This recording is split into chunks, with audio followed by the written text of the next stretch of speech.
Well, welcome everyone. Thanks a lot for joining for today. And thanks for listening every week. What started off a year and a half ago as a pet project, mainly from customer demand, people wanted to have a different way of interacting with our data and keeping in touch with the market instead of endless PowerPoints and PDF files. So we came up with this podcast, and naturally it's grown tremendously. We're now probably in the top 3 podcasts in oil trading, with more than 600 listeners every week. So the idea here again with the podcast is to be extremely opinionated. We try to start with the end, give our market calls, and then make our way backwards and giving an explanation of why we have this opinion. We always want to be forward-looking. The idea is not to just dwell on the past and tell what happened, but actually what will happen, because that's what people want to hear.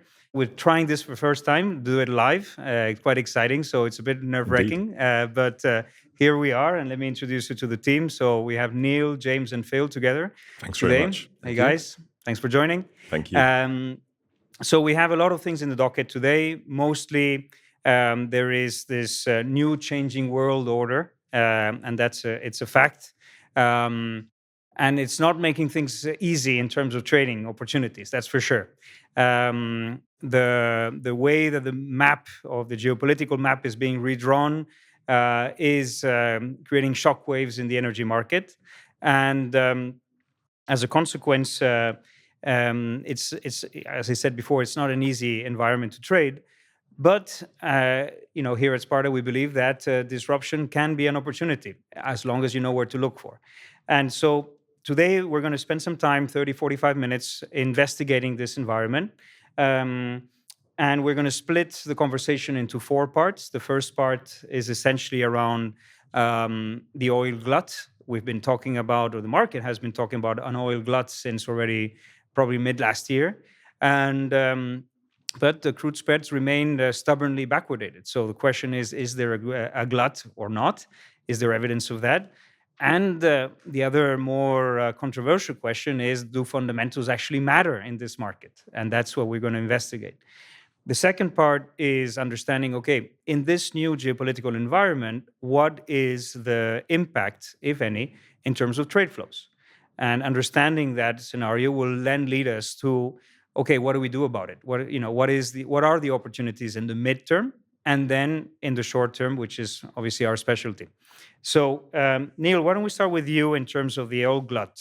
Is there an evidence of it? And what can you tell us about it? I'll start us off. So I probably have the pleasure of starting with the worst indicator, which is the flat price of oil. It's a poor indicator at the best of times, particularly in the short term. And obviously, we've been very range-bound for the last, 6 to 12 months. But if you look a bit further back, we're talking even as recently as early 2024, we had $90, $100, even higher. I think it's fair to say that outside of the new geopolitical world, we would be lower. And then there's just the question also of, it's maybe a sort of dodgy statement, but if you put into the sort of mix inflation, if we're talking $2005, we're probably at sub $40 flat price. So we're actually a pretty low flat price. And the other piece of evidence just on that is the very basic notion that OPEC have paused their hikes quite consistently over the last few months, right? Not tempted to do more. There's a couple of reasons. They are obviously concerned about price and their budget. They want to give off the air of managing the market in terms of balances, and we'll come back to it later. They do still have that power, but it's just a question of time frame a little bit. From month to month, they don't tend to do that, but over quarters, they do tend to make some different decisions. And they reserve the right to reverse their hikes, basically at any time. The next couple of things are basically one and the same. The first is the state of the heavier side of the crude market. So if we're looking at physical diffs, the Dubai market has been really weak outside of very short periods of spikes like over the last week when we had the US-India trade deal. But before that, we were trading much, much lower. That's interesting. Perhaps that's due to some of the increased turnarounds we're seeing in the region, Reliance, Mumbai, etc. Yeah, I think the sort of seasonal bits of it, of course, but I think it's more the cumulative addition of supply to the market, right? We're talking medium term. So you have OSPs at basically 5-year lows. You have Arab Light trading at parity to Dubai. And you have things like American heavies crude markets very weak, Johan Sverdrup's very weak. It all filters into the same thing. And of course, what's happening is the level of supply plus the level of term supply going into places like China, India, squeezing out the spot crudes. And you also have a sort of more muted price reaction, right? So even the rally in Dubai that we saw over the last week, because of the unilaterally announced US-India trade deal, even that started to fizzle out, looking at prices this week. And then we talk about light heavy crude spreads. That's also a classic thing. I was just looking at, for example, Ekofisk versus Johan Sverdrup. That's a classic sort of light heavy kind of spread in Europe, but you can also do Murban versus Oman, whatever you want. Last year at this time, we were basically at parity, and now we're at $5 per barrel for Eco versus JS. So that's a new world, right? And you can see it also in the resid market. 0.5 fuel oil cracks. Phil, you go on to talk about it a bit more. These are now much, much lower than they've been over the last few years. And it's a two-pronged kind of thing. There's not enough conversion capacity, we think. Plus, there's just a lot of resid coming into the market, which is also sweet. And we're talking about Brazilian, we're talking about Guyanan, all this kind of stuff. Yeah. So from the crude market perspective, everything except the prompt Brent time spread speaks of, something that's changed a lot versus last year. Yeah, it's clear that there's a lot of oil in the market, right? Especially, as you said, it's more of this heavier type of crude that's come into the market, and it's come into the market both in the Middle East and in the Americas over the last year or so. And we're seeing it in a big way in freight markets right now. Right? DPP rates have doubled year on year, essentially. They're extremely high levels now. And there's two prongs to that. Obviously, there's always a supply and a demand side of the balance. In this case, it's that the demand has really risen. And incrementally, it's risen over the last 12 months or so, just with all of these additional barrels coming into the market, OPEC unwinding, and additional LATAM supply that we talked about. And then in the shorter term, or in the more recent past, we have had now Venezuelan barrels, for example, moving out of that kind of sanctioned tanker fleet and into the legitimate tanker fleet to a certain extent, or expectations that they will do anyway. And so if we're looking towards solvers now for very high dirty freight rates, it's not so clear where that comes from. You can't just magic up another 30 VLCCs out of nowhere. Even turning kind of sanctioned tankers into non-sanctioned tankers is a very long-term process that may just not happen because they're often far too old by now. So really, it's about taking crude out of the market, or supply out of the market to bring those freight rates down, which is difficult to do when you have oil on water growing almost. But on the freight piece, it's not just been dirty freight, it's also been clean freights. We've seen TC14 freights currently move up to somewhere close to record levels as well, which is having a big effect on kind of US Gulf diesel loadings as well, and maybe onto my kind of future trade views about ICE gas oil. Sure, yeah, lots and lots of impact or lots of action in the kind of the US Gulf and the Caribs, especially on freight. But then thinking about kind of oil on water, obviously that is essentially dirty tanker demand. And so maybe, let's say, half of the build in oil on water, I think I heard somewhere, is supposedly sanctioned crude, which means that half of it is not as well. And so there's a big build of it, which is taking kind of capacity out of the dirty freight market at the moment. Yeah, and kind of talking about on-land inventories as well, stocks, as it were. We've seen US product and crude builds been really large over kind of year-end, so November, Dec, Jan, as it were. But more in products. We've seen, I think, over that same period, or maybe the last 8 to 12 weeks, kind of plus 400 KBD versus 23 to 25 in products. Whereas on crude, there's actually been a slight draw in comparison to 23, 25, maybe like down by like 200 KBD as well. The stock growth for crude in China has been impressive as well, I think, throughout the whole of 2025, but particularly over Q4, beginning of Q1, I think close to or approximately 1 million barrels a day as well. And that's kind of contributed a little bit, the product builds, as it were, to refinery margins starting the year relatively low as well. We've had a somewhat resurgence in Russian refining runs and therefore product exports, as we saw a somewhat pause in Ukrainian attacks on Russian refinery infrastructure as well. So, refinery margins Q4 versus Q3 have been relatively low as well. So the evidence is there, the glut is there, but as I said before, market remains backwardated. So to a certain extent, how important are fundamentals today?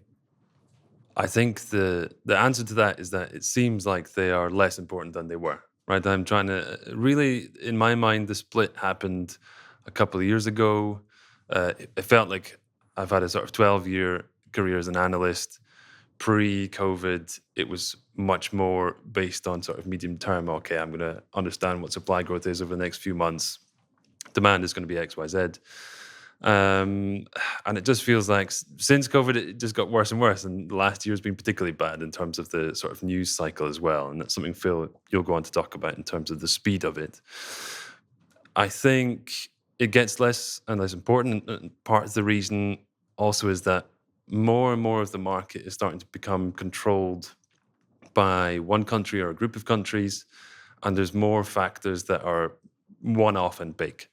So just splitting this into supply and demand, for example. We've already talked about OPEC. I wouldn't be surprised. I don't know how the state of balances is really going to go over the next 12 months, but if things go on as they seem, I wouldn't be surprised if they cut back a bit, right? Maybe they reduce exports a bit first before they officially do anything. That's always a bit safer. The next thing is, it wasn't on anybody's bingo card that US would essentially, how do you want to call it, invade the US, Venezuela, sorry. Yeah, indeed. The physical cargo embargo wasn't on our radar. And basically controlling Venezuelan oil now. Yeah, now so they control it's it a even. massive switch from the pariah that cannot sell anywhere, and now suddenly they control the oil and they can decide who takes it. Yeah, exactly. And it's been pushed into the legitimate fleet, into the legitimate crude market, which makes a big difference to prices. You can see it in the Americas crude pricing. You can see it in TI Brent just now as well. And sort of last thing on that, before going on to talk about oil and water, which I think you'll do, James, in terms of sanctions and things like that, is just the vulnerability of oil infrastructure, right? The Black Sea was a perfect lesson. I remember talking about the Black Sea, sort of, when is CPC going to be attacked? I remember talking about that a few years ago, but it actually started to happen, right? And it was a big outage. That lasted much longer than expected, yeah? Lasted longer than expected, came at an inopportune time when another SPM was in maintenance. Okay, fine. But the question is, it's sort of partly dependent on the peace talks. I don't know how those are going to go on, but I can imagine that we roll on through this peace cycle again. And the fact is CPC is very vulnerable, and so are Russian refineries. And Russian refineries not being attacked because of this kind of energy truce, if you like, made a big difference to the diesel market. But it's not guaranteed that will go on. And the final thing is just the sort of combination of sanctions and trade and things going on at sea. Oil at sea on cargoes, on tankers, is vulnerable now. Vulnerable in what sense? What do you mean? Vulnerable to, let's say, a sort of joint task force boarding these cargoes, to not being allowed access into certain parts of the sea. EU molecule bans on Russian molecules. Problems discharging diesel and jet cargoes into Europe, etc. Yeah. Yes, there's multiple factors going on, basically. Yeah. Yeah, I wanted to go on and speak about trade deals a little bit. So there's kind of been one in the topical in the news, as it were, now between the US and India, and how that's kind of involving more energy clauses as well, linked into those. We've seen continuing sanctions. We've seen physical cargo interventions as well. And it seems that with the sanction regime, it just seems to almost change every few months or even every few weeks as well. And something that you alluded to before as well is about how we saw somewhat a reprieve in Russian refinery attacks. And we've seen then increased Russian diesel flow into Brazil, pushing out US Gulf diesel to cross into Europe. And that's kind of had ramifications for EU diesel pricing that I want to speak about later as well. And there's also continuing uncertainty about the Lukoil Rosneft sanctions and how that's going to manifest into pricing, essentially. And it just continues to be a lot of uncertainty in the market about all of these factors. Yeah, I think uncertainty is obviously a buzzword that won't go away. And if we're thinking about kind of oil glut, maybe it's here already, but prices can't move lower just because we have all of this headline risk that is still there. Everybody has their own kind of number, I suppose, for what the impact would be if the Strait of Hormuz was closed. There's a US strike group off the coast there that can happen any day. We're recording the podcast now on a Tuesday, maybe by. Well, I mean, what happened to Venezuela. I mean, there's a debate about what will happen to Iran, and obviously it's not the same kind of regime. It's not the same country and the power to force, but something is brewing definitely, and we would not be surprised if there's a change in Iran over the next couple of weeks or months. For sure. Yeah, and looking elsewhere, I mean, maybe we have a little reprieve in kind of Trump's pressure on Greenland, for example. There is always also, increased Chinese activity around Taiwan now as well. So these headline risks are not going away. I think they're going to be a big story still in 2026. If we go back to Ukraine, you mentioned the peace cycle that we seem to be in. That is also unlikely to go anywhere. You get 1 week they have talks and it's bearish, and the next week they've collapsed and it's bullish again. And I think it's just the speed with which all of this happens, right? You talk to a lot of traders and they seem to have some kind of whiplash or concussion almost from the speed with which these headlines are coming out. And I think part of that is that, as you mentioned, kind of a new world order almost. We had a very long period, or relatively long period in history now, where we had kind of institutions dealing with institutions a lot. We had parliaments dealing with, prime ministerial and parliamentary kind of groups dealing with each other, or the EU dealing with kind of being part of, or being a larger part of what's moving global trade. And now you have Trump talking to Xi talking to Modi, or Putin talking to Trump, and the announcement comes long before the deal, the paperwork of the deal has had a chance to be ratified, and people have had a chance to really think about what does this mean for the market.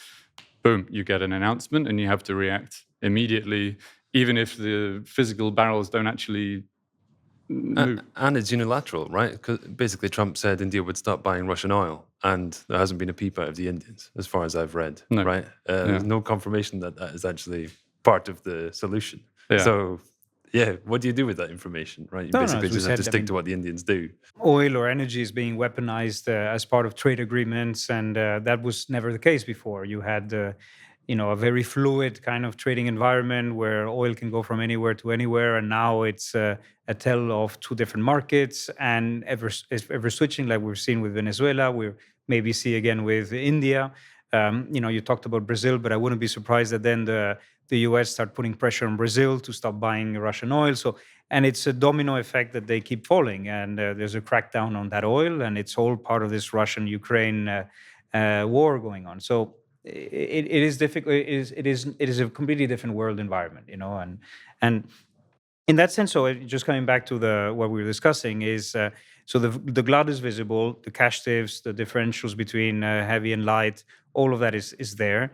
The tale of two different markets, and to a certain extent, an oil glut in sanctioned barrels is not the same as an oil glut in OECD barrels, in the sense that one of them can affect pricing centers and the other one doesn't, or to a certain extent it's sort of parked under the rug and we'll wait and see what happens, and that can be an explosion. It can have a big impact on the market, but for the time being we're sort of pretending that it's not there. And obviously, as we said, is this weaponization of oil and bilateral agreements between different powerhouses that are controlling the flows and et cetera. So, but all of this is outside of our control. And the idea now is to bring this down to, okay, how is this affecting trade flows in general? And then we can then start thinking about trading ideas that could help people, traders in this environment. Yeah, I can start us off. So 3 ones I noted down on crude, linked to what we've already discussed, right? The weakness of the Dubai market, which was evident already for quite some time. I think if you guys sort of think back to Q3 last year, Dubai was inexplicably strong, right? In the sort of environment where OPEC were bringing back barrels. Now that's gone away. And it seems like on average, European crude is struggling more than it was to our beast. And I interpret that as something very logical, right? Asia is getting enough supply from term and spot barrels from the Middle East. It's getting enough supply from LATAM. It's getting enough supply from TMX. And there isn't necessarily, a call on European crude. And that's despite actually China having built a lot of stock as well.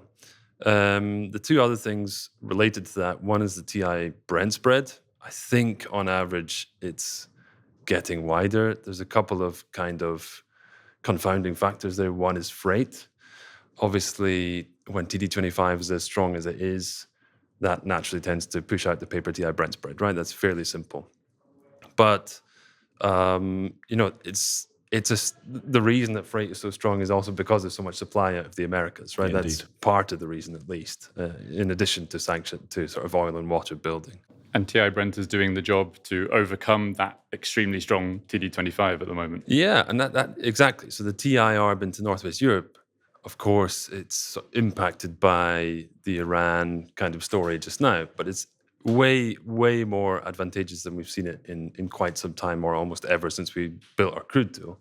So it's unsustainably so. But it does speak for the direction of, TI and the American barrel is becoming the marginal barrel. And the last thing is just the light versus heavy crude cracking. The refining system wants to refine more medium and heavy crude. That's simply what prices are telling us. And that's something which basically means watch out light sweet crude and watch out in terms of the relative gasoline versus diesel yields for the rest of the year. That's something you guys will pick up on as well.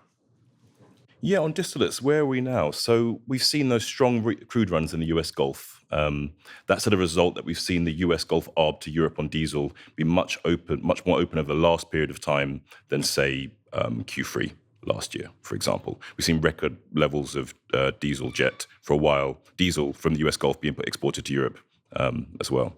We saw the gas oil east-west during like Q3 and Q4 last year being actually relatively narrow, and that really widened over kind of January as well, as we saw that kind of strength in Europe, the US, because of the cold snap essentially as well. So we've seen as a result of that Middle Eastern diesel much more regularly pointing west than it has over the end of last year, for example, as well.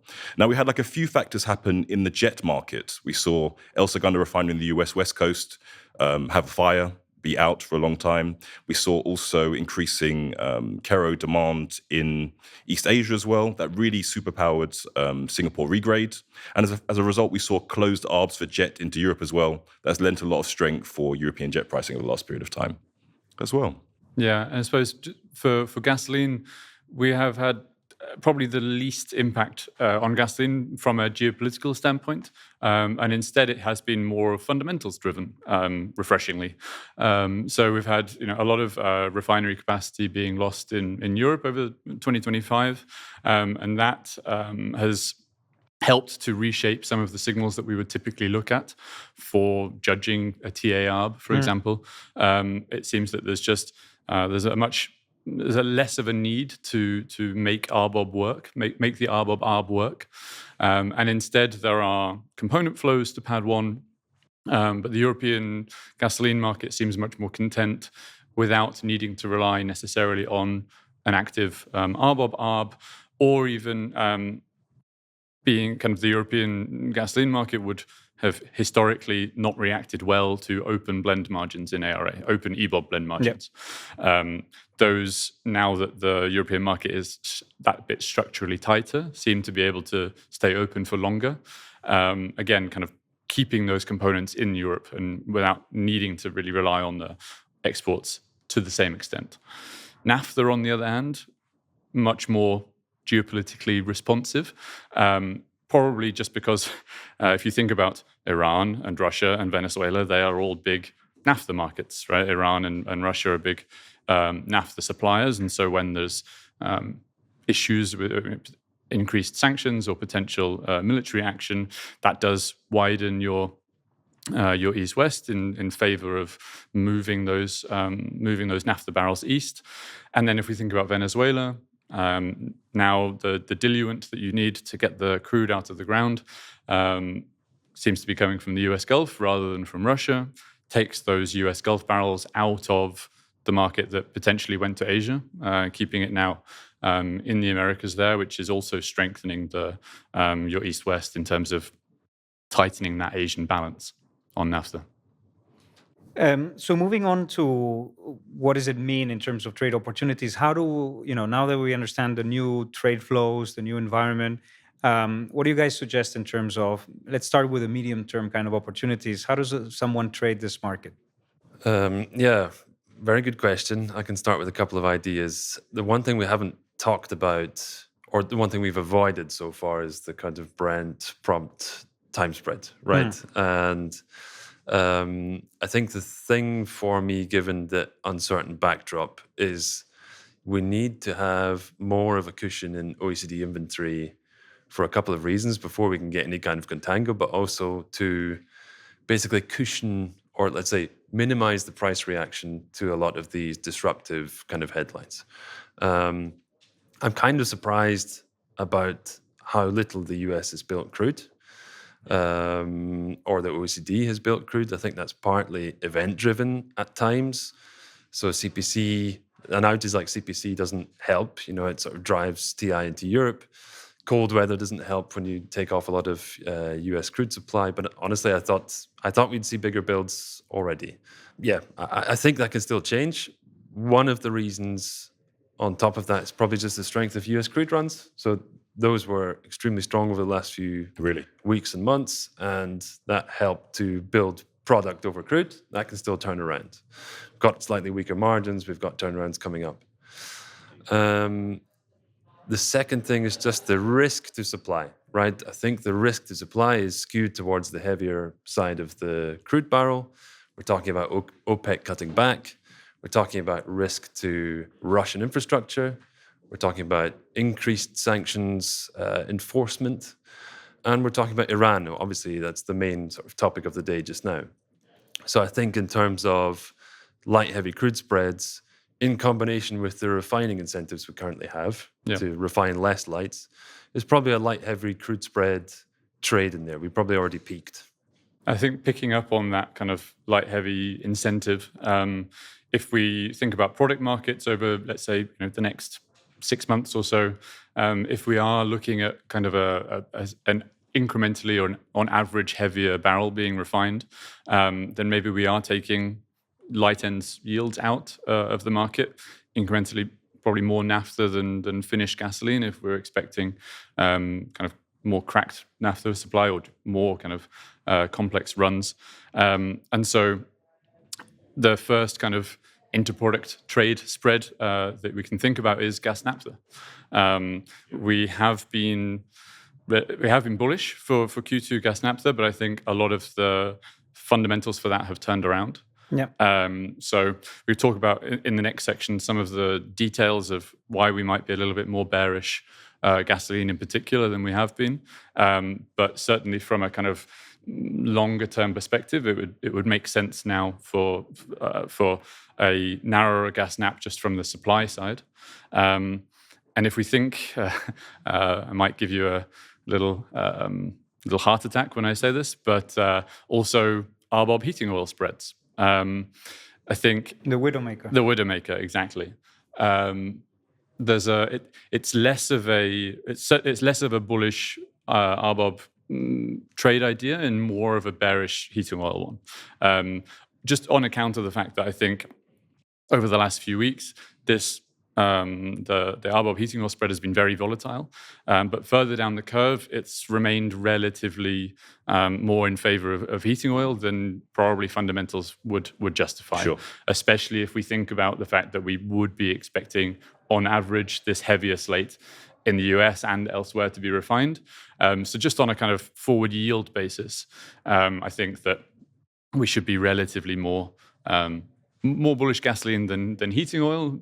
But we'll, in maybe the next section, talk about why maybe not overly bullish gasoline either, to be honest. So if I do the math, it's essentially more bullish naphtha and bearish distillates, Yeah. essentially. Okay. 100%. Okay.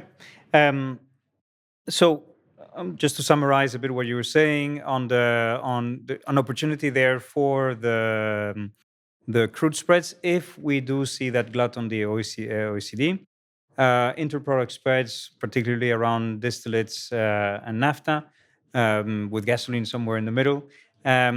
James, I think you wanted to also talk about the I guess refining margins, it's no? kind of a bit of an obvious one that leads from what my conclusion before, but I guess I think the joke you made was buying the dip on refining margins Like now. any good crypto bro, you would like to buy the dip, yeah? Yeah, indeed. So we've got a few factors there. We've got maintenance starting. We've kind of spoken already about maintenance higher than average in the Middle East, but we've also got maintenance starting in the US Gulf, Northwest Europe now as well, which should only help to improve margins as well. I think something we've kind of spoken about a couple of times now already is the somewhat pause we saw in Russian refinery attacks, maybe linked to the kind of peace talks around Christmas time, or ahead of Christmas time. We've seen that if these start again, that distillate spreads can actually react to this or distillate cracks can react to this very strongly, less Russian supply. So all that kind of alludes to me to, added to the bullish call on gasoline as well, kind of buying refinery margins now. I think it's an opportunity. Okay. So in terms of the short term, which is obviously what we specialize on, any trade calls, any positions that you would recommend right now?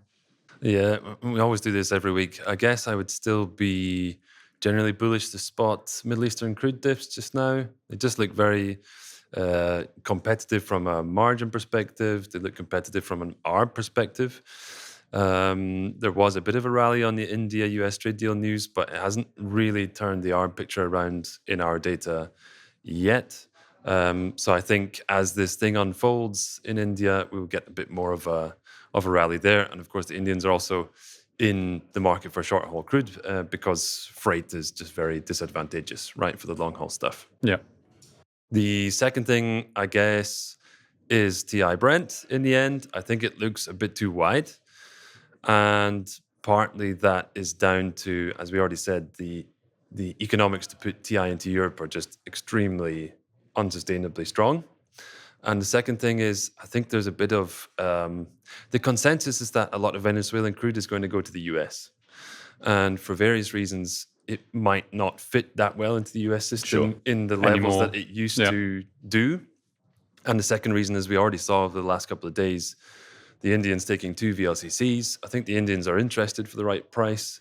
And, in the end, it does kind of fit with the US trade deal kind of story. So I think more Venezuelan will go east, and that will surely take some pressure off a lot of the America's crude diffs and the TI Brent spread. Yeah, 100%. On the light ends? On the light ends, I think last week we made the call, kind of explained it, went through it on the podcast a little bit to buy the prompt and sell deferred EBOB spreads just on the level of the contango, right, and how early it had started this year. Since making that call, it worked out in terms of buying prompt spreads. If we look at the signal, it's still there though, right? There is still a decent carry from now into April, from March into April as well. So I think that can still move higher now, especially if we get further delays on Dangote returning, for example, or an early or heavy start to the European maintenance season. That being said, these barrels are going somewhere, and they're going into that summer pool.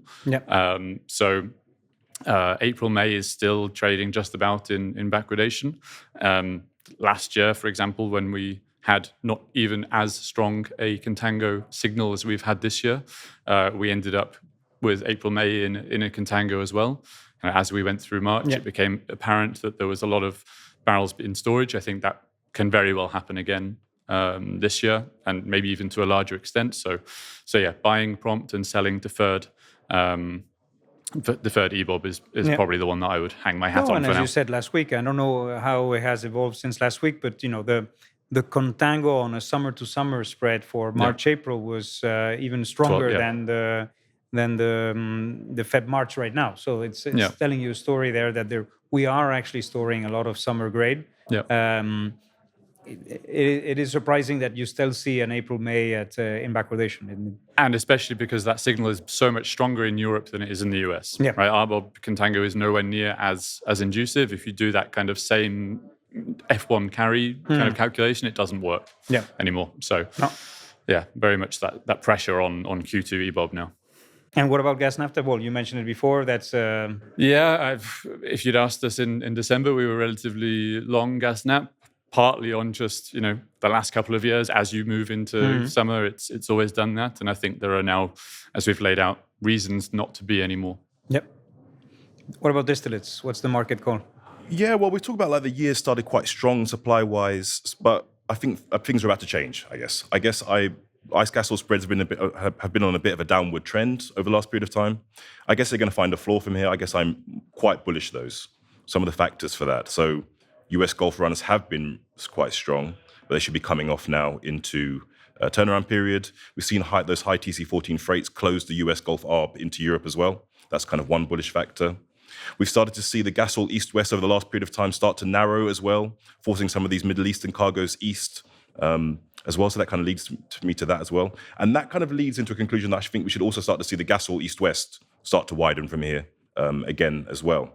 Now, we've spoken about that recent weakness in Asian regrade, jet versus diesel, which has opened again those ARBs for Asian jet into Europe. So that recent upward trend we've seen in EU jet pricing, I think, should turn around now as well. So I guess I'm bearish EU jet pricing moving forward as well.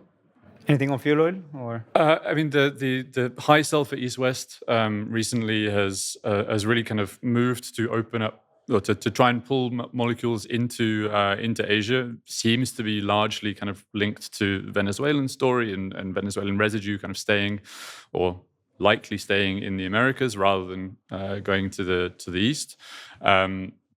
Whether that holds, as we said, remains to be seen. But it's probably been slightly overdone versus where the fundamentals would be.